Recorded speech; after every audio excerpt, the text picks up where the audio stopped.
The meal kit delivery industry was booming around 4 years ago. And Blue Apron was amongst the first movers in the US in 2012.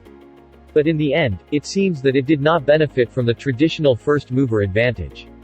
Other competitors just kept emerging. HelloFresh, Plated, Home Chef, Freshly.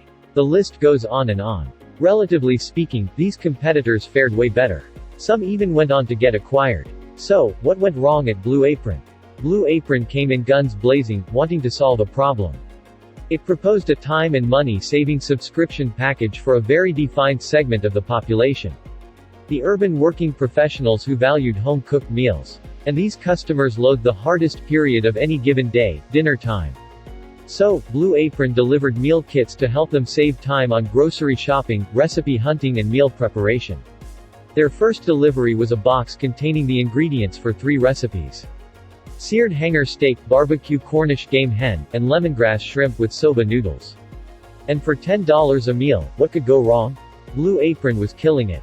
In 2015, they managed to pull in $135 million in venture capital funding from investors such as Bessemer Venture Partners. And at that time, it was valued at an impressive $2 billion.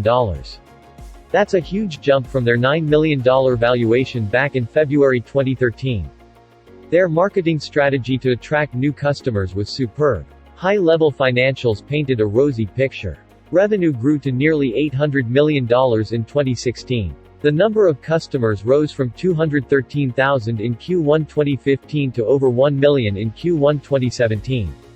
This is when they decided to go for an IPO that valued them at $1.9 billion. However, that was 33% below what Wall Street bankers targeted. Investors were rightly concerned about Blue Apron's profitability trajectory. Their first quarter loss in 2017 was as big as their loss for the entirety of 2016. Blue Apron was clearly struggling to attract customers beyond the metro areas. Moreover, investors were worried about Amazon's move in the industry with its Whole Foods acquisition.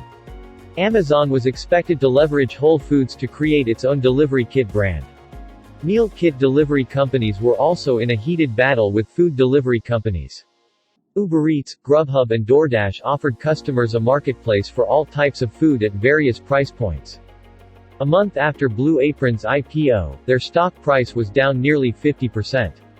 Their COO immediately stepped down, followed by their CEO, 3 months later. Now, from my research, I get a sense that the venture capital investors knew that Blue Apron's unit economics were not improving. They wanted to cash out as fast as possible. I took a look at Blue Apron's 2017 prospectus and it did not contain a lot of information about its unit economics. They only provided a simple graph that shows their customer acquisition cost and customer lifetime value. Some analysts were right to question these numbers.